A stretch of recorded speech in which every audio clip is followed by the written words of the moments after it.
I quietly raised 3 children alone on a remote mountain for 15 years, loving them as if they were my own grandchildren.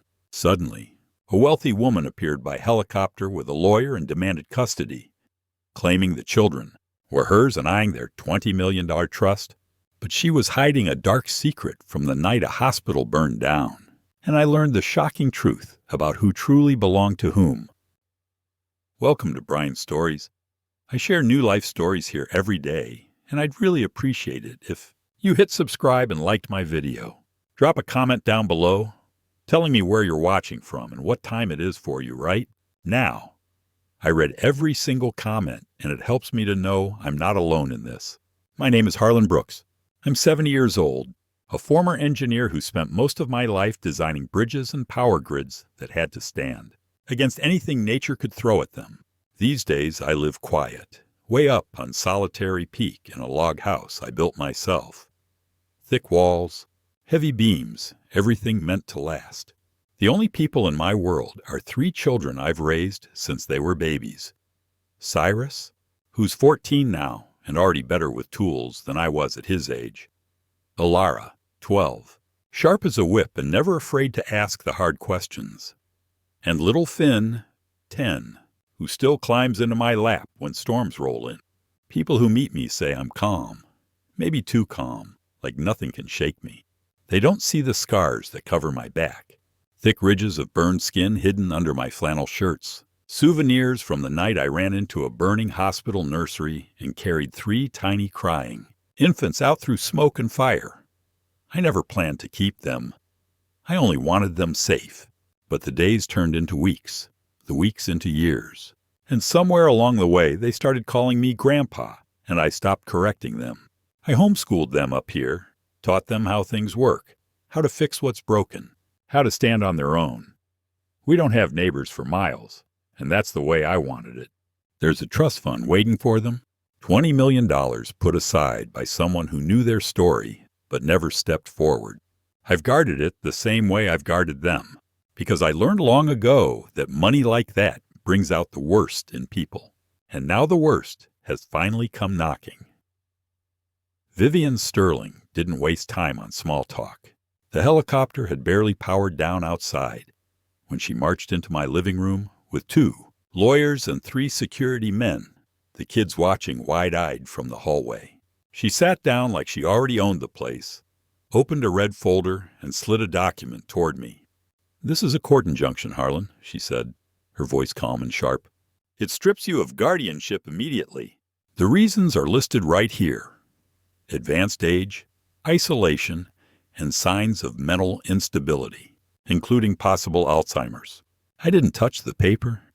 I just stared at her while the words sank in. Cyrus stepped closer to Alara and Finn, putting himself between them and the strangers. Finn's small hand gripped his sister's sleeve. Vivian leaned forward. "The children come with me today. The trust fund will be managed properly from now on. You've had your fun playing grandfather, but it ends here." One of the lawyers started reading the allegations out loud. How I'd kept the kids cut off from the world, refused proper medical checkups, showed confusion in recent evaluations I'd never even taken. Every lie was printed neat and official, stamped and signed. I felt the old scars on my back pull tight under my shirt. The same scars from the night I carried those 3 crying infants out of that burning hospital nursery. I'd raised them ever since, taught them, fed them, loved them, and now this woman, who'd walked away all those years ago, was back to claim them, and the $20 million waiting in their names. She smiled faintly, waiting for me to break. But I didn't. I just kept looking at her, remembering exactly who she really was. I looked into Vivian's eyes across the table and saw the same cold greed I'd recognized 15 years ago, the day everything went up in flames. The intruder was already inside our home, and much closer than I ever imagined. This Solitary Peak is my final fortress. The log house I built with my own hands is more than just a home. With its dual-layered, insulated, pine walls and steel-core oak doors, it is where I protect what is most precious in my life from the noisy world down in the valley. Inside, the house is rich with the scent of pine raisin and freshly baked bread. Cyrus is quietly soldering a wind turbine blade in the workshop. Alara is engrossed in a biology book at the kitchen table, and Finn is curled up coloring on the sofa with his old teddy bear. This is the quiet, self-sufficient life we have cultivated for years. Nothing but space, clean air, and the bonds of family. I step out onto the porch, looking at the flattened circle of grass where Vivian's helicopter landed yesterday. She left after leaving those glaring red documents with the words mental instability lying coldly on the kitchen table. Vivian threatened to return with the police to enforce the injunction and take the children away. I haven't let them read those words yet, trying to shield them from the storm that is fast approaching. Cyrus comes in from the workshop, wiping grease from his hands with an old rag. "Turbine's fixed, Grandpa," he says, voice steady. "We'll have full power again by noon." I nod, proud of how capable he's become. Alara closes her book and starts clearing the breakfast dishes without being asked. Finn hops off the couch, teddy bear tucked under his arm, and follows her to help stack plates. These kids move like a team, watching out for each other the way I taught them. They don't remember the hospital, the fire, the smoke that filled my lungs that night. They only know this mountain, this house, and me. I built every inch of this place to last. The root cellar is reinforced concrete, the attic has escape hatches, and the workshop holds tools most city folks have never seen. I designed it all after that night 15 years ago, when I carried 3 tiny babies out of a burning building and decided the world wasn't safe. Enough for them. The scars on my back pull when I lift anything heavy. But the pain is a reminder. I got them out alive, and I've kept them safe ever since. Back inside, the fire crackles low in the hearth. Finn sets his teddy bear on the couch arm and reaches for a glass of water Alara poured him. As he picks the bear up again, something small and dark falls from the stuffing near its neck. A tiny black dot no bigger than a pinhead. Finn frowns, squats down, and picks it up between careful fingers. He holds it up to the light from the window. "Grandpa," he says quietly, walking over to me. "There's something inside Mr. Buttons." I take the object from his small hand and feel my stomach drop. It's a lens, microscopic but unmistakable. A camera, the kind that transmits audio and video. Someone stitched it deep into the bear's seam, hidden for who knows how long. Finn's favorite toy, the one he sleeps with every night, the one he talks to when he thinks no one is listening. I look around the room slowly. The thick log walls I thought kept us safe. The narrow windows. The fireplace where we gather every evening. My eyes land on the red document still on the table, then on the kids watching me with growing worry. Finn finds a microscopic camera hidden inside his teddy bear. The intruder is much closer to us than I imagined, and now a filthy media war is about to begin.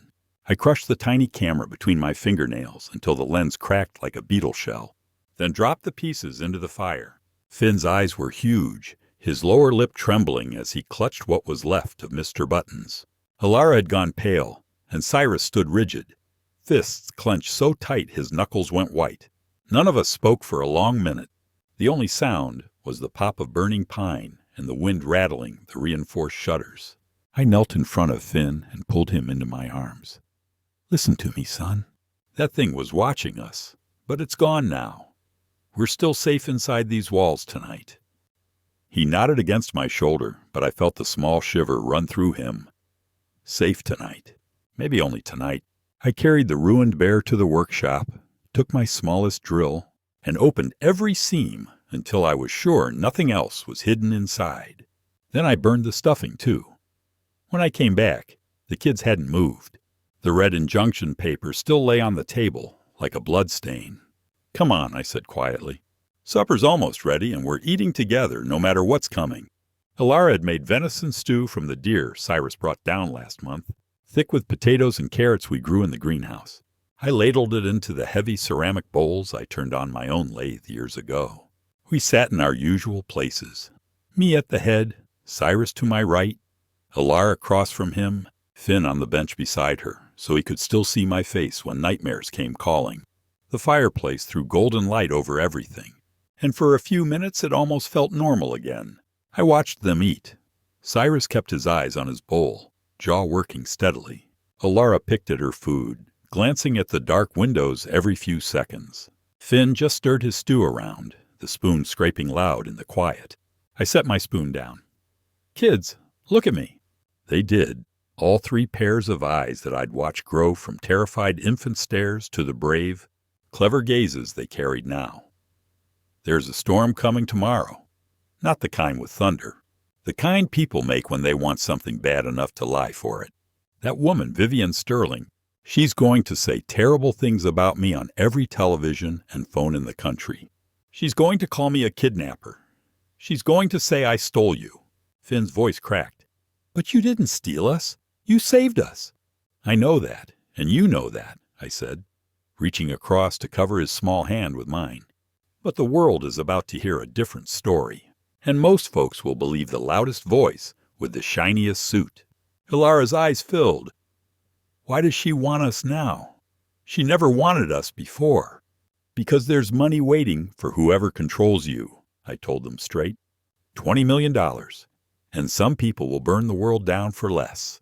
Cyrus finally spoke, voice low. "We're not going with her, Grandpa. No matter what any paper says." I felt my chest tighten at the steel in his words. "That's my boy." I looked at each of them again, slow and deliberate. "I need you to remember one thing when the lies start flying. Blood can flow from a wound, but only trust can heal it. We don't share the same blood, you and me, but we've got something stronger. Every morning I fixed your breakfast. Every night I checked the locks. Every time I carried you through a blizzard or sat up with a fever. That built the trust that holds us together. No judge, no television, no amount of money can break that unless we let it." Finn crawled into my lap right there at the table, something he hadn't done in over a year. Ilara rested her head on my shoulder. Cyrus reached over and gripped my forearm hard, the way men do when words aren't enough. We stayed like that until the stew got cold. I told them stories about the bridges I built when I was young, about how the strongest ones aren't made of steel alone, but of the trust between the engineer and every worker who poured the concrete. I told them how family is the same. You pour your life into it, day after day, and it holds. Later, I let them turn on the television just long enough to check the weather.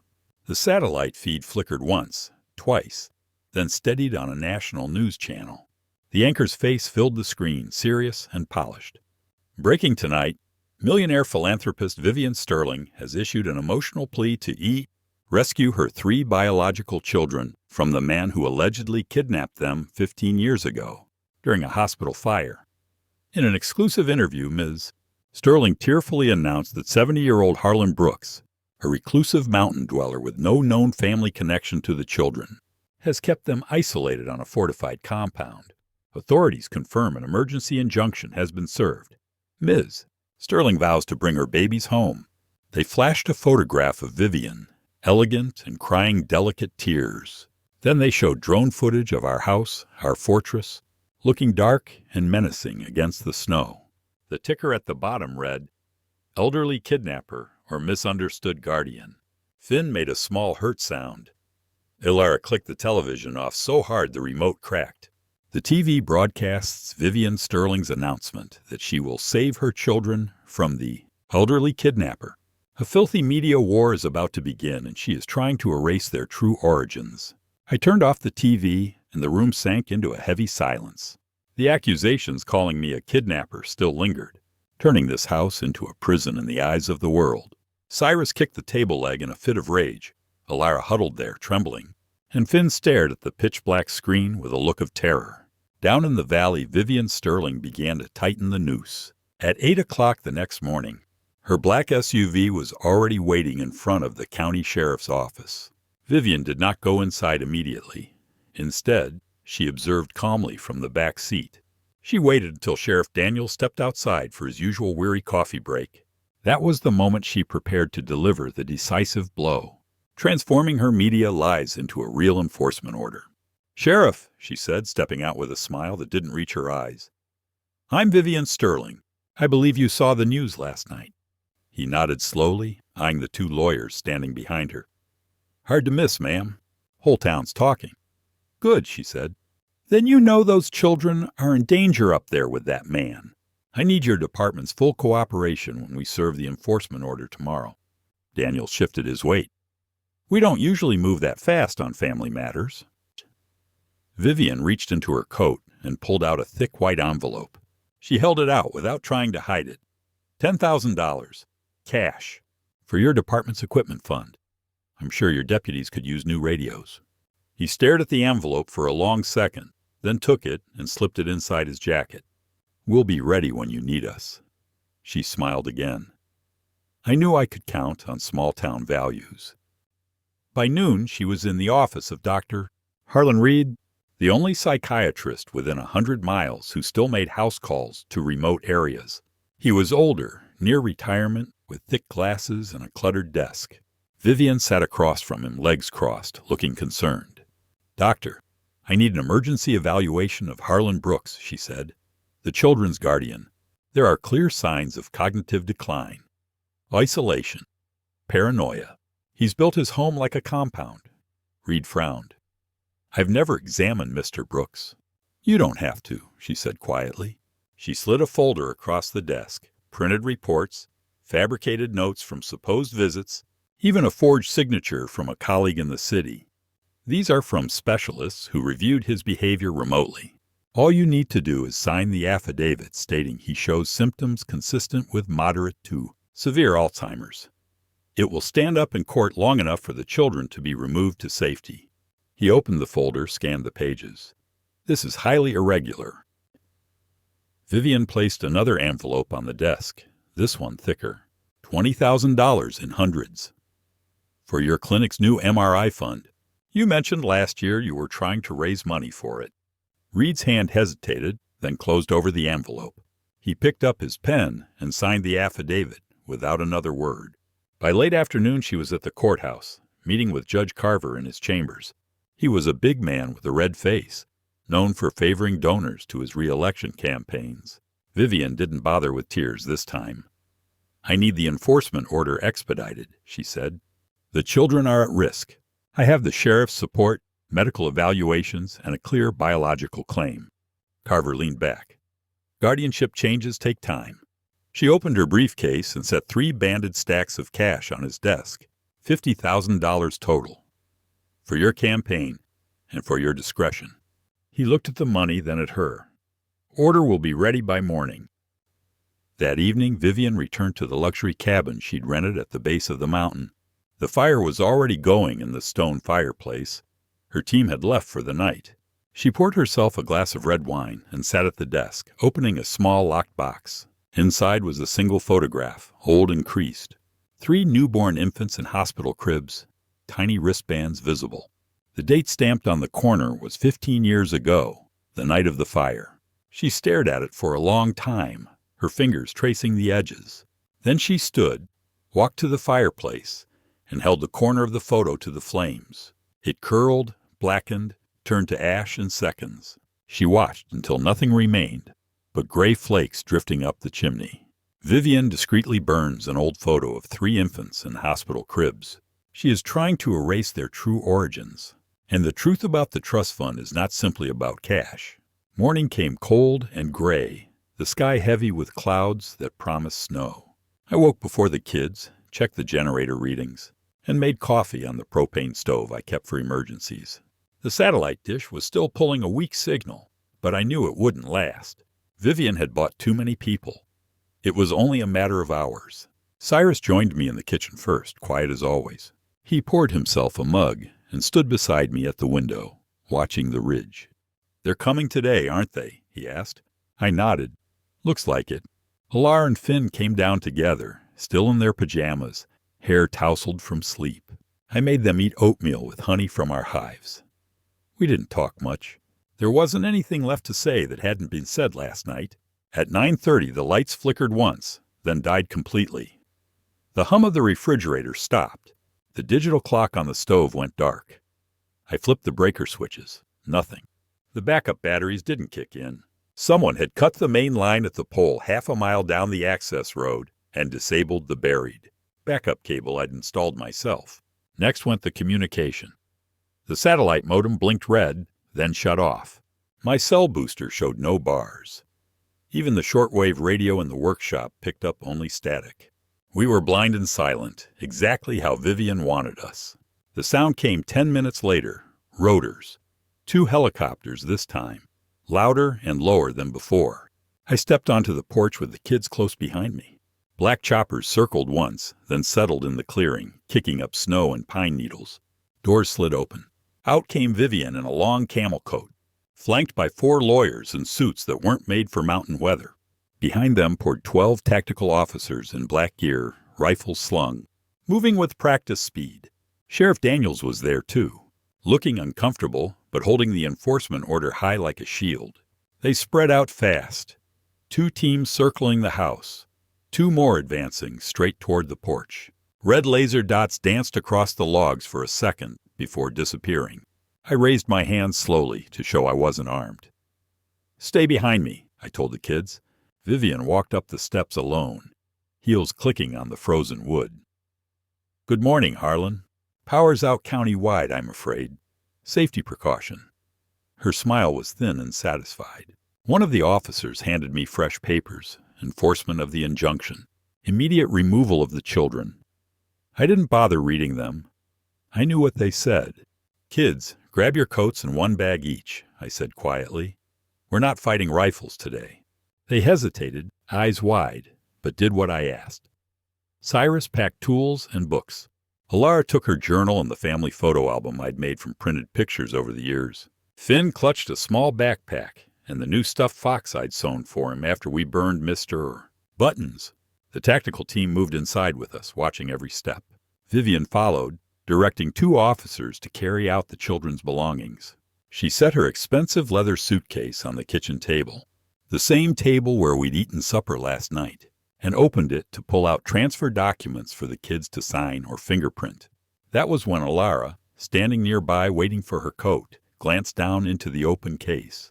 Papers, folders, a tablet, and on top a single sheet that had slid sideways. Her eyes widened. She read fast, the way she always does, then looked up at me with pure fear. The sheet was a printout, clinical and cold. A list of numbers and codes. At the top, Project Aurora, experimental specimens. Below that, 3 entries. Specimen A17, male. Specimen B22, female. Specimen C09, male. All were recorded only with estimated birth dates, turning these human beings into soulless experimental subjects within a mysterious project. Next to each code was a dollar amount, 6 figures each, and the word delivered. Alara's hand flew to her mouth. She met my eyes, and I gave the smallest shake of my head. "Not now. Not here." Vivian snapped the suitcase shut without noticing. "Time to go, children," she said brightly, like she was taking them on vacation. The officers led us outside. Snow had started falling, thick flakes that stuck to everything. The kids climbed into the second helicopter under guard. I was allowed to sit with them, hands zip-tied in front for show. Vivian took the first chopper with her lawyers. As the blade spun up and we lifted off Solitary Peak, I looked down at our fortress shrinking below us. The thick walls, the workshop, the greenhouse, the life I'd built board by board. I didn't know if I'd ever see it again. Alara leaned close to my ear, voice shaking but steady. "Grandpa," she whispered, "that list. It called us specimens." I turned my head just enough to meet her eyes and nodded once. Alara accidentally sees a list of experimental specimens in Vivian's suitcase. The truth about the trust fund is not simply about cash, and the traitor lies within the ranks of those least expected. The helicopter touched down on the cold asphalt. Under the glare of floodlights and swirling snow, Vivian stepped out, waving radiantly toward the television cameras like a savior. Meanwhile, armed personnel coldly separated me from the children. Cyrus screamed in protest until he was restrained. Alara sobbed with tears freezing on her cheeks, while Finn simply stood in silence, clutching his backpack. The van carrying them disappeared behind iron gates, heading toward a secure facility, a flowery euphemism for Vivian's laboratory. I was locked in a cramped cell, my hands chained to a metal table. The fluorescent lights hummed mockingly. In my head, the words, "experimental specimen" and Project Aurora dug deep into an old wound. That $20 million fund wasn't an inheritance. It was the price Vivian paid to buy out 15 years of these children's lives. I had only one final card left.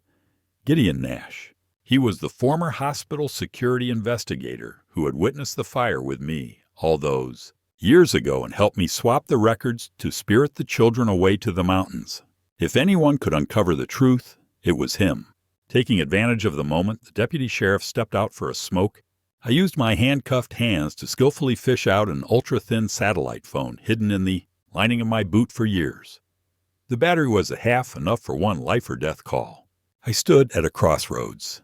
Surrender and let the children live in luxury, but lose their identities, or fight to expose the truth and risk their very lives. I remembered 15 years of teaching them how to survive and trust. I couldn't give up. I wouldn't let them grow up believing that this father figure had kidnapped and then abandoned them. I flipped open the satellite phone. The screen glowed faint blue in the dim room. I punched in Gideon's number from memory, the one that hadn't changed in 20 years. The call connected on the second ring. "Harlan?" Gideon's voice, rough as gravel. "Where the hell are you? The news is saying—" "Listen," I cut in quietly. "They took the kids. Vivian's got full control now. I need you to move fast on the hospital records. Project Aurora. Look for anything on experimental." A sharp beep interrupted me. "Incoming call alert." The screen showed a second line trying to connect, labeled Attorney Brooks. My stomach dropped. The only person who had this satellite number besides Gideon was my lawyer, Thomas Reed, the man I'd hired 5 years ago to handle the trust paperwork.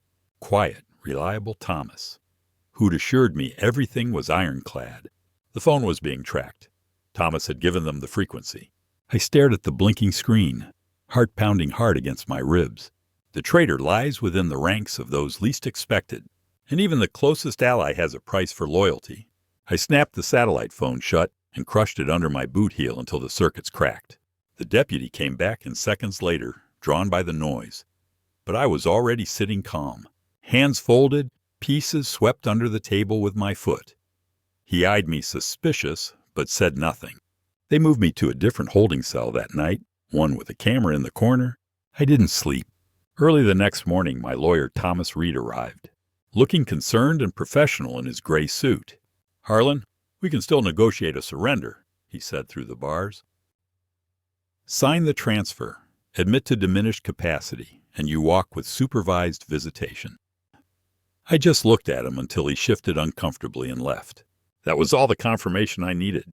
Thomas had sold me out, probably for a fraction of what Vivian was chasing. By noon, they transferred me to the county jail for protective custody, pending the full hearing. The kids were already at a state facility 2 hours away, separated for individual evaluations. Vivian was moving fast. That night, during the shift change, I made my move. I have spent my entire life building impenetrable structures. But tonight, I used that very knowledge to break them down. Escaping the cell was easier than I imagined. A metal rod taken from the bed frame, and my scarred hands were enough to overcome the standard pin tumbler lock. I bypassed the camera loops, slipped past the dozing guards in a stolen maintenance uniform, and plunged into the freezing rain. After hot wiring an old truck to start the engine, I switched off the headlights and quietly crawled up the snow-covered mountain roads, knowing every twist and turn by heart. Arriving home, the silence of the rooms emptied of the children was like a knife to the chest. I grabbed the bug-out bags, the forged documents, and the hard drive containing the secrets of the fire from years ago. In the workshop, I pressed my palm against the biometric scanner hidden behind a false wall. The steel door hissed open, revealing a 2-mile tunnel through the heart of the mountain that I had silently dug over the course of 3 summers. I broadcast an emergency signal to Gideon over the old radio frequency. 3 pulses, a pause, 2 pulses. Reach the rendezvous point. Bring firepower. I walked quickly down the damp tunnel, the LED lights running along the ceiling casting long, eerie shadows. And there, in a small alcove branching off the main tunnel, I saw them. The children were huddling under emergency lanterns, exactly as I had trained them in our survival games for all this time. Their faces were pale with fear, but their eyes burned with the steadfastness of the Brooks family. Cyrus stood first. "We knew you'd come." Alara hugged me hard. Finn just grabbed my hand and wouldn't let go. We moved together, single file, deeper into the tunnel. The exit was a heavy steel hatch hidden under brush in the ravine. I turned the wheel slowly, listening for any sound outside. Wind howled through the pines, snow falling thick and silent. I pushed the hatch open an inch, scanned the darkness. A figure stood 10 feet away, snow on his shoulders, pistol raised steady in both hands. Gideon Nash. The barrel pointed straight at my chest. Even the closest ally has a price for loyalty. And the name on the paper is neither Brooks nor Sterling. I raised my hand slowly, keeping the kids behind me in the mouth of the tunnel. Snow swirled around us, the wind biting through our coats. Gideon's face was half shadowed under his hood, but his eyes were steady, the pistol rock solid in his gloved grip. "Easy, old friend," I said quietly. "It's just us." Gideon didn't lower the gun right away. He scanned the darkness behind me, then the ridge above. Finally he exhaled, white breath clouding the air, and tucked the pistol into his coat. "Had to be sure you weren't followed. Vivian's got drones up tonight." Relief hit me hard, but I didn't show it. "You got my signal." 3-2 pattern, same as always. He stepped forward and pulled me into a quick, rough hug, the kind men give when words would take too long. "Heard about the lawyer. Reed sold you for a beach house, I bet." "Doesn't matter now," I said. "We're outlaws until this is finished." Gideon nodded at the kids. "Truck's half a mile down the ravine. Let's move before the storm covers our tracks." We followed him through the deep snow, single file, branches whipping our faces. The truck was an old Ford, hidden under camouflage netting. We piled in, me up front, kids in the back under blankets. Gideon drove slow, no lights, following logging roads only he and I knew from years ago. We ended up at his remote cabin, 20 miles deeper into the wilderness. No cell signal, no power lines. Wood stove, kerosene lamps, canned food stacked high. Safe for now. That first night we barely spoke. The kids were exhausted, falling asleep on the couches still in their coats. Gideon and I sat at the kitchen table with coffee and a map, planning the break-in at the city medical archives. We needed original birth records, anything left from the hospital before the fire destroyed most of it. But the next morning, while Gideon was outside checking the truck, Cyrus pulled me aside. He'd been quiet since the tunnel, more than usual. "Grandpa," he said, voice low so the others wouldn't hear. "Can I ask you something?" We were in the small room Gideon used for storage, shelves of tools, old files, ammunition boxes. Cyrus held the family photo album Alara had grabbed from the house. He opened it to the first pages. The kids as babies, then toddlers, every year after. Me holding them, teaching them, fixing things beside them. He flipped slowly. "There's pictures of me when I was a baby. First steps, first birthday. Same for Alara and Finn." He looked up at me, eyes searching. "But there's nothing of you. No pictures of you as a baby. Not even as a young man. Why?" The question hit like cold water. I'd known this day would come, but not like this. Not running for our lives. I sat on an old crate, motioned him to sit beside me. "Because I didn't have anybody taking pictures of me back then, son. My folks passed when I was young. I moved around a lot, working bridges, dams, power plants. Cameras weren't something I carried." He nodded, but I could see he wasn't satisfied. Cyrus was always the one who noticed how things fit together, or didn't. He'd watched me build systems his whole life. He knew when something was missing a piece. Later that afternoon, while I helped Gideon clean rifles, Cyrus slipped back into the storage room alone. He told me about it afterward, voice steady but eyes wide. He'd been looking for extra blankets on the top shelf when an old metal box shifted. It fell, lid popping open. Papers scattered, Gideon's old case files, yellowed newspaper clippings about the hospital fire, insurance reports. Cyrus started gathering them up, careful, the way I'd taught him to respect other people's things. That's when he saw it, a single notarized slip tucked inside a plastic sleeve, like it had been hidden separate from the rest. Hospital letterhead, faded but readable. Saint, Agnes Mercy Hospital, the one that burned 15 years ago, shut down right after. The paper was a birth registration form, partially filled. Cyrus read the date. Exactly 15 years ago, the week of the fire. Mother's name blank, father's name blank. But in the section for infant name, someone had typed 3 entries, then crossed them out with heavy black marker. Under the marker, faint but still visible through the light, were 3 last names. He held the paper up to the kerosene lamp, heart pounding. The name on the paper is neither Brooks nor Sterling, and a dark hand has stayed 1 step ahead of them. Cyrus brought the notarized slip to me right away, hand steady even though his face had gone white. I read it under the lantern light, the faded hospital letterhead bringing back the smell of smoke and antiseptic from that night. 3 crossed-out names, none ours. Gideon saw it too and cursed under his breath. "That's why the trust fund showed up anonymous," he said. "Those kids weren't just swapped. They were sold, and someone's still covering tracks." We didn't have time to dig deeper. The city medical archives were 3 hours away, in the basement of the old county records building. Anything that survived the hospital fire, birth logs, DNA samples, staff rosters, ended up there before being digitized. If proof existed, it was on paper, buried in boxes. We left at midnight the next night, just Gideon and me.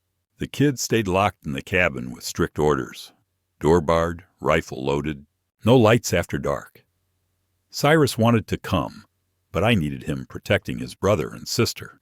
Gideon drove an old van with fake plates. We wore maintenance coveralls, carried clipboards and tool bags like we belonged.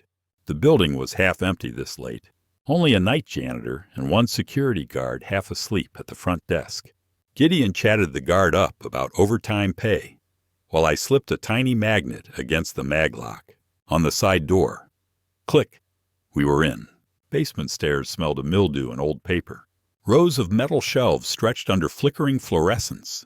Gideon knew the system from his investigator days. We found the hospital fireboxes in the far corner, sealed cartons labeled Saint, Agnes Mercy 15 years ago. We worked fast, slicing tape with utility knives, pulling folders. Birth records first. Nothing under Brooks or Sterling. Then we tried the date range. 3 infant files, no names, just case numbers matching the codes on Cyrus's slip. My hands shook a little as I opened them. Inside each was a single sheet. DNA paternity confirmation, mandatory back then for certain high-risk births. Father listed as unknown. Mother listed as a donor code, but the bottom section, biological mother's full profile, was torn clean out on every page. Ragged edges precise, like someone used a ruler and blade. Gideon shone his flashlight close. Not fire damage. This was done recent. Look, no dust in the tears. I flipped through the rest of the box. Staff schedules from that week were missing entire pages. Incident reports gone. Only thing left was a singed corner of a nursing roster with Vivian's name circled in red pen. Someone else's handwriting, not hers. We searched 2 more boxes, same story. Anything that could link the kids to real parents or prove Vivian's involvement had been removed. Not burned, removed. Quietly, carefully. Probably weeks ago when she first started planning her move. Gideon's jaw tightened. She knew we'd come here, or someone working for her did. I stared at the torn pages in my hand. All these years I thought I'd hidden them well enough, but a dark hand had been watching longer than I realized, pruning evidence like dead branches. We packed the remaining files into our bags anyway. Whatever was left might still help. Then we wiped prints, relocked doors, and slipped out the same way we came. No alarms. No guards waking up. Too easy, almost. Driving back through the snow, Gideon kept checking the mirrors. "We're not the only ones hunting tonight, Harlan." I nodded, the torn DNA pages heavy in my lap. They find the DNA records of the 3 children, but the page regarding the biological mother has been torn out. A dark hand has stayed 1 step ahead of them, and this secret is large enough to destroy the children's souls. We got back to Gideon's cabin just before dawn. The torn DNA pages like dead weight in my coat. The kids were still asleep, safe for now. Gideon brewed coffee while I spread the files on the table. We stared at the ragged edges until the sun came up. Someone had been in those archives recently, and they knew exactly what to cut out. 2 days later, my burner phone buzzed. 1 text from an unknown number. Pine Ridge Guest House. Room 12, 8 p.m. Come alone, or the boy gets hurt. No signature, but I knew who it was from. Gideon wanted to come with backup, but I told him no. If Vivian had eyes on the kids even now, 1 wrong move and they'd disappear for good. I drove the old truck down winding roads, snow turning to slush as I dropped elevation. Pine Ridge was a run-down place off the highway, faded sign, gravel lot, 10 rooms in a row. Perfect for a quiet talk nobody wanted recorded. I parked far back, walked in with my hat low. Room 12 door was cracked open. I pushed it with my boot and stepped inside. Vivian sat at the small table by the window, coat draped over the chair, glass of wine in her hand, like this was a social visit. No security visible, but I knew they were close. "Close the door, Harlan," she said calmly. "We're just two old acquaintances catching up." I shut it, but stayed near the exit. "Where are the kids?" "Safe, fed, warm. Better than hiding in some freezing cabin." She sipped her wine. "I know Nash has you. I know you hit the archives. I know you found nothing." I didn't answer, just watched her. She set the glass down and opened a slim leather case on the table. Inside was a single check, $5 million, made out to cash, signed in her elegant script. She slid it toward me. "Take this. Disappear. New name, new country, whatever you want. The children stay with me. They'll never know you fought. They'll grow up thinking you died peacefully on that mountain. No courts, no manhunt, no danger." I stared at the check. $5 million. Enough to rebuild 10 times over. Enough to run far and live easy. My scarred hands itched to tear it up. "You think money fixes everything," I said quietly. "It fixes most things." She leaned forward, eyes sharp. "You've done well by them, I'll admit. But you're old, tired. One wrong step and you're in prison forever. They'll be orphans anyway. Take the money. Walk away a rich man instead of a dead one." The room was quiet. I thought of Cyrus asking about baby pictures. Alara seeing that specimen list. Finn's small hand in mine walking out of the tunnel. 15 years of mornings, of teaching them to trust when the world gave them no reason to. I picked up the check, folded it once, and tore it clean in half. Then again. The pieces fluttered to the carpet. Vivian didn't flinch. She just smiled, small and cold. "You're making a mistake," she said. "I'm trying to be generous." "You're trying to buy silence," I answered. "Same as 15 years ago." Her smile faded. She stood slowly, walked close enough that I smelled the wine on her breath. She looked older than on television, lines around her eyes. But the greed was still there, bright and sharp. "You think you're their savior," she whispered. "But you can't protect them, because even you don't know who they really are." The words landed hard, cold as mountain wind. She leaned closer, voice barely audible. "Those torn pages? I didn't need to tear them. I never let them exist in the first place." Vivian whispers, "You cannot protect them, because even you don't know who they really are. This secret is large enough to destroy the children's souls, and Vivian has secured temporary guardianship and is preparing to take them out of the country. By plane." I drove away from the Pine Ridge guest house with Vivian's whisper burning in my ears. The torn check pieces were still on the floorboard, fluttering every time I turned.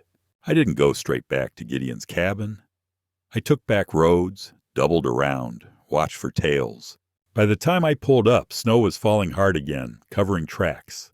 Gideon met me at the door, rifle in hand. "You're late." "She offered $5 million to vanish," I said, stepping inside. "I turned it down." He nodded like he'd expected nothing less. The kids were at the table, eating soup Alara had heated on the wood stove. They looked up when I came in, hope in their eyes that died when they saw my face. I couldn't hide it anymore. We sat together that night by the fire. I told them about the torn pages, the missing mothers, the names that weren't ours. I told them about Vivian's offer and her whisper. Cyrus stared into the flames. Alara hugged her knees. Finn crawled into my lap and stayed there. Morning brought the blow we'd been waiting for. Gideon had a police scanner running low. It crackled to life just after sunrise. A news bulletin, urgent tone. Federal authorities have issued a nationwide manhunt for 70-year-old Harlan. Brooks wanted in connection with the abduction of 3 minors 15 years ago. New evidence obtained by this station shows Brooks has a prior criminal record for illegal entry into St. Agnes Mercy Hospital the night of the tragic fire. Sources confirm he was detained briefly, but released due to lack of evidence until now. They played old security footage, grainy but clear enough. Me, younger, scarred, carrying bundles out of the burning building. The anchor called it dramatic proof of trespass with intent. My face was everywhere. Old driver's license photo, drone shots of the mountain house, even a sketch from the archives break-in. Reward offered. 100,000 for information leading to arrest. Gideon switched the scanner off. She leaked your old trespass report. Made it look like you planned the whole thing. I nodded slow. It was smart. Turned the hero into the villain overnight. By noon, the net tightened. Helicopters buzzed the ridges. Roadblocks on every highway out. Gideon's contacts said special forces teams, child recovery units, were mobilizing from the city. We packed light and left the cabin on foot, heading deeper into the national forest where vehicles couldn't follow. Snowshoes, backpacks, rifles slung. The kids moved quiet, no complaints. Cyrus carried the heavy pack without asking. We made 10 miles before nightfall, holed up in an old hunting shelter. I took first watch. The others slept fitfully. Just after midnight, the radio Gideon carried crackled again, shortwave frequency only law enforcement used. We listened, hearts pounding. Units in position. Target children located at remote cabin coordinates. Execute recovery at 400. Suspect Harlan Brooks believed armed and dangerous. Use extreme caution. They'd found the cabin. Tracked us somehow, maybe a drone, maybe a tip. Didn't matter. We moved fast in the dark, deeper into the trees. But at dawn, the choppers came. 3 blackbirds circling low. Spotlights swept the snow. Ground teams fanned out on snowmobiles. We ran. Branches whipped our faces. Finn stumbled, and I carried him piggyback. Alara kept pace, eyes fierce. Cyrus covered our rear. They caught us in a clearing, no cover left. Dozens of agents in tactical gear, rifles raised, red dots dancing on our chests. Harlan Brooks, hands in the air. Step away from the children. I set Finn down slow, raised my hands. Gideon did the same. The kids clustered close to me. Agents moved in fast. One grabbed Cyrus, twisting his arm. Another took Alara. Finn screamed as they pulled him away. I lunged, but rifle butts hit my shoulders, forced me to my knees in the snow. Vivian stepped out from behind the line. Coat spotless, face calm. She walked straight to the kids, arms open like a loving mother. "It's over, Harlan," she said. "They're coming home with me now." Cyrus fought hardest, shouting my name. Alara reached for me, tears streaming. Finn kicked and cried, "Grandpa!" They cuffed me, dragged me to one chopper. The kids were loaded into another, doors slamming shut. As we lifted off, I watched through the window. Vivian climbed in with them, smiling, already making calls on her phone. A nationwide manhunt was launched for me. The children were separated from me by special forces. Vivian has secured temporary guardianship and is preparing to take them out of the country by plane. And the final hope lies in something that cannot be forged. They flew me to the Federal Holding Center in the city, a gray concrete building with no windows on the lower floors. Agents marched me through processing, fingerprints, photos, orange jumpsuit. They took my boots, my belt, everything sharp. Then they locked me in an interrogation room. Metal table, 2 chairs, one-way glass on 2 walls. I sat there for hours, cuffed to the table, staring at my reflection. The scars on my hands looked older under the harsh light. My back ached from the cold snow and the rough arrest. I kept seeing the kids' faces as they were pulled away, Cyrus struggling, Alara reaching, Finn screaming my name. Finally the door opened. 2 agents in suits came in, followed by Vivian.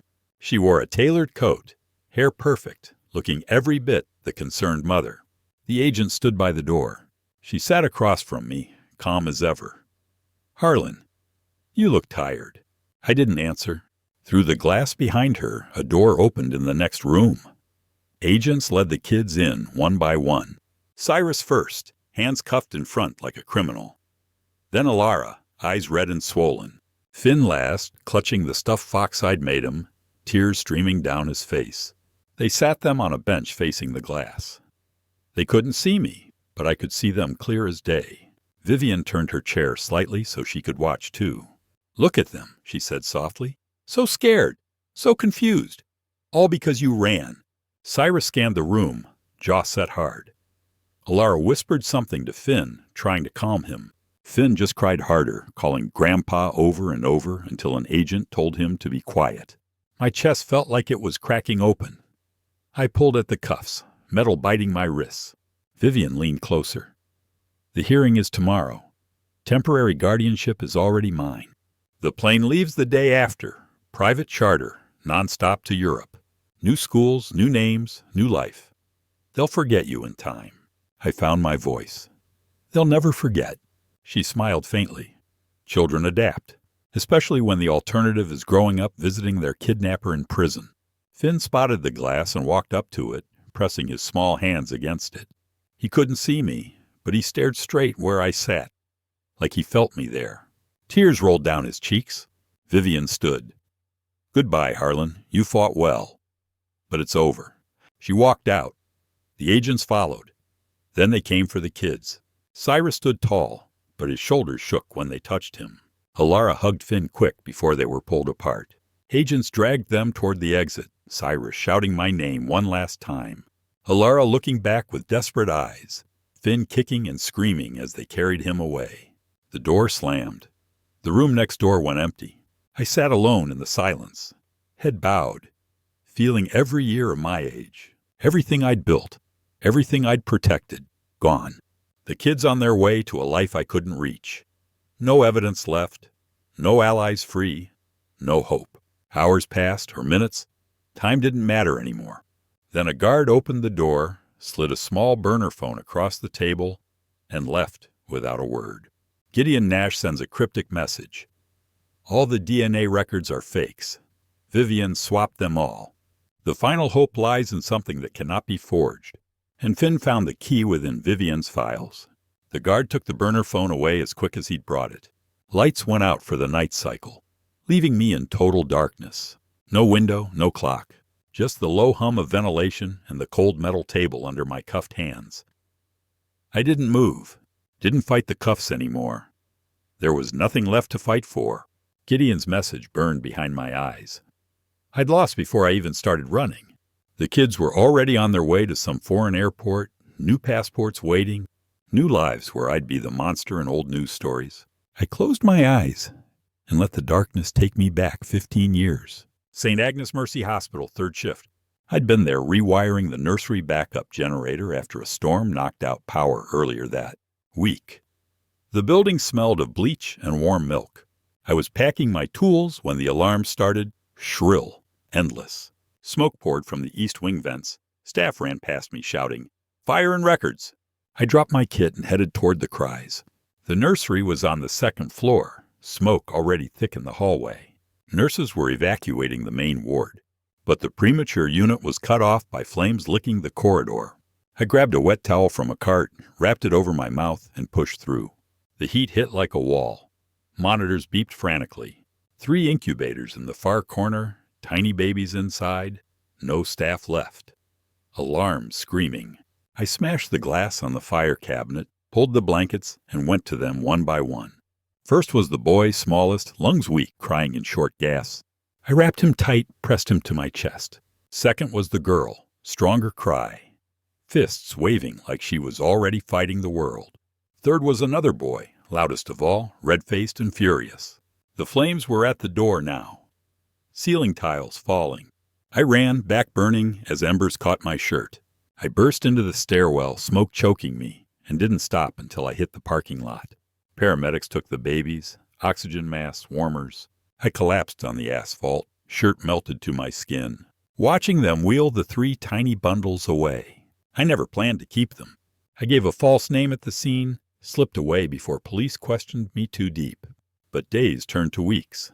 News said the fire destroyed most records. Parents never identified. The babies went into emergency foster rotation. I saw their pictures on a missing children board, 3 infants, no names, no family. Their cries stayed in my head. Not the weak hospital beeps, but real cries. Hungry, scared, needing someone. I'd lost my own family young. I knew what it felt like to have no one. So I took them. Quietly. Carefully. Raised them as my grandchildren because that's what they became. Taught them everything I knew.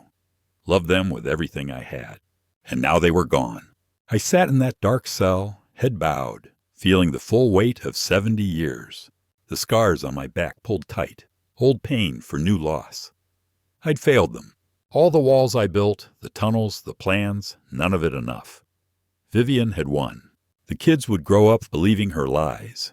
Or worse, learning a truth that would break them. Hours passed in the black.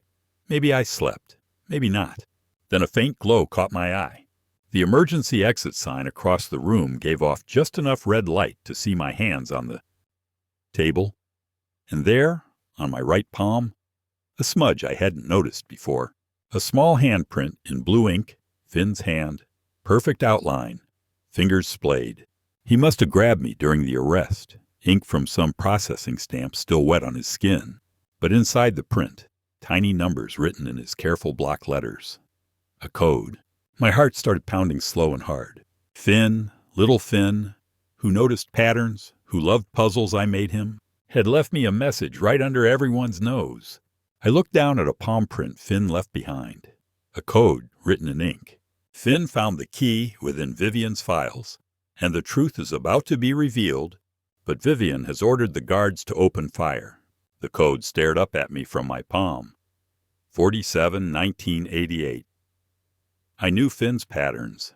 Page 47, line 19, word 88. He'd seen something in Vivian's papers during processing, maybe when they made him fingerprint forms and memorized a location. But a location for what? I rubbed the ink with my thumb. It didn't smudge much. Ballpoint pen. Finn always carried one in his pocket for drawing. He'd written it fresh, on purpose, knowing I'd see it. Hope flickered, small but real. I wasn't done yet. Morning came with the clang of doors and guards moving prisoners. They transferred me to the airport federal courthouse for the emergency hearing. Vivian wanted guardianship sealed fast before any appeals. Private charter waited on the tarmac to fly the kids out right after. They marched me in cuffs through underground corridors to a holding cell inside the terminal building. Armed guards everywhere. Media swarmed outside the gates. The hearing was in a secure conference room turned mobile courtroom, windows overlooking the runway. I sat alone again, studying the cell. Standard federal design, steel door, magnetic lock, camera in the corner, HVAC vent too small to crawl. But I'd built bigger systems than this. The cuff chain was bolted to the bench with a simple shear pin I could feel with my fingers. The camera had a blind spot directly below. The vent grate was Phillips screws. I waited for the shift change. Guards swapped at 10:15 sharp. When the hallway went quiet, I worked fast. Used the cuff edge to strip the screw heads, popped the grate. Inside the duct was the maglock wiring, color-coded, just like the blueprints I'd seen on thousands of jobs. I shorted red to black with the metal cufflink. Sparks popped. The door clicked open. I slipped out, grabbed a maintenance vest from a cart, hat low. Walked calm through service corridors I'd memorized from public schematics years ago. Airport staff nodded, too busy to question. The hearing room was on the second floor, glass walls facing the tarmac. I could see them inside. Judge at the head, lawyers, Vivian poised and perfect. The kids sat in a row, clean clothes, faces pale. Cyrus rigid. Alara holding Finn's hand. Security was heavy. 6 armed guards inside, more outside. No way in quiet. But I had something better than quiet. During the arrest, when they searched me, they'd missed the small voice recorder sewn into my coat lining, Finn's old toy. The one he used to record bird calls on the mountain. I'd grabbed it from evidence lockup on my way out, swapped labels with a guard's phone. Now I held it in my hand, thumb on play. Finn's voice, small but clear, recounting what he'd seen in Vivian's open tablet during intake. Page 47 of her private files. Line 19, word 88, starting a recorded confession. Her own voice admitting the swap, the fire, the payments. He'd recorded her boasting to a lawyer while they thought he was asleep. The battery light blinked red, almost dead. I moved fast along the service balcony overlooking the room. Guards below scanned the crowd, not up. I timed it with a jet takeoff roaring outside. I kicked the glass door open and burst in, recorder raised high. "Listen to this," I shouted. Everyone turned. Vivian's face went white. Guards reached for weapons. I hit play. Vivian's voice filled the room, cold and clear. The originals were disposed of in the fire I arranged. These three were perfect replacements, billionaire bloodlines, untraceable after the swap. The trust was my insurance. Gasps. The judge froze. Lawyers scrambled. The recording crackled, battery fading. Vivian screamed, "Shoot him, now!" Guards raised rifles. The truth is about to be revealed, but Vivian has ordered the guards to open fire. Rifles came up fast, red dots dancing on my chest. The recorder crackled in my hand, battery light flashing red. Finn's small voice faded mid-sentence. And she said the fire was to hide the swap forever. I shouted over the chaos, "Wait, listen to the end." Vivian lunged from her chair. "He's lying, shoot him!" But the judge slammed his gavel hard. "Stand down! Lower your weapons!" The guards hesitated, fingers on triggers. One stepped forward, but a federal marshal near the door barked, "Hold fire! That's evidence!" The recorder sputtered. I held it higher, volume maxed. Vivian's recorded voice came through clear one last time. I swapped the billionaire heirs for the others. The fire destroyed the proof. No one will ever know. Silence fell heavy. The judge's face went stone hard. Lawyers froze. The kids turned toward my voice, eyes wide. Vivian screamed, "It's fabricated. He's a kidnapper." But I wasn't done. From my pocket, I pulled the envelope Gideon had slipped me through the guard. Hair samples I'd collected from the kids over years, labeled and sealed, plus one from Vivian herself, taken from her coat during our guest house meeting. Independent lab results rushed overnight. I tossed it onto the table. Real DNA tests, not the fakes she planted. Run them yourselves. No match to her. No match to me either. The judge grabbed the envelope, scanned the report. His eyes narrowed. These results show zero biological relation between Ms. Sterling and the children. Vivian went pale. Lies, all lies. I pulled the final piece. Scanned staff records Gideon had recovered from a forgotten off-site backup. I held them up. These are duty logs from St. Agnes Mercy, 15 years ago. Vivian Sterling signed out accelerant from maintenance the night of the fire. Her own handwriting. She was the nurse on shift in the nursery. She caused the blaze to cover the swap for profit. The room erupted. Guards moved in, this time toward Vivian. She backed away, face twisting. "You can't prove anything. I'm their mother." Cyrus stood first. "You're not our mother. He is our family." Alara nodded, tears streaming. "Grandpa saved us. You only wanted money." Finn ran toward me, small legs pumping. "Grandpa!" A guard blocked Vivian as she tried to grab him. She fought wild, nails scratching, screaming, "They're mine! The trust is mine!" Federal agents swarmed her. Cuffs clicked on her wrists. She thrashed, hair falling loose, makeup smearing. "You'll never prove it. I'll be out in hours." But the judge's voice cut through. "Vivian Sterling, you are under arrest for arson, child trafficking, fraud, and attempted murder. Bail denied." She screamed all the way out, voice echoing down the corridor until doors slammed shut. The room went quiet. Guards lowered weapons. The judge looked at me, then the kids. "Mr. Brooks, charges against you are dropped. Full guardianship restored, effective immediately." I dropped to my knees as the kids ran to me. Cyrus reached me first, strong arms wrapping around my neck. Alara buried her face in my shoulder. Finn climbed into my lap, holding tight like he'd never let go. I held them close, scars pulling under my shirt, tears coming free for the first time in years. We stayed like that, 4 of us together again, while officials cleared the room.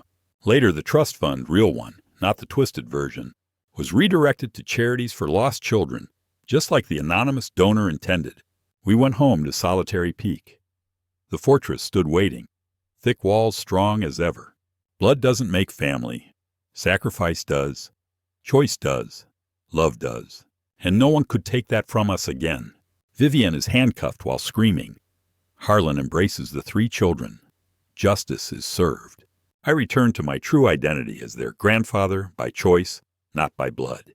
And that's the end of our story, my dear friend.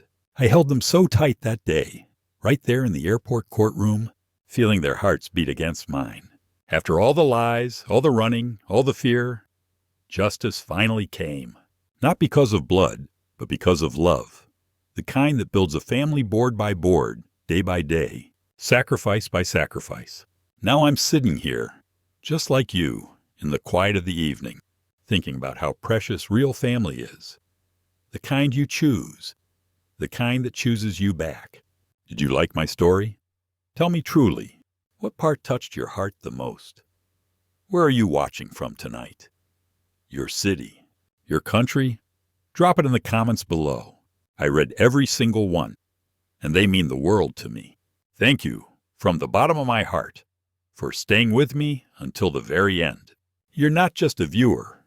You're family to me now. On screen, you'll see 2 more real-life stories I know you'll love. There are so many waiting on the channel.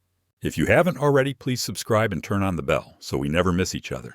I'll be right here, waiting for your comment. Until the next story, with all my love and respect, see you soon.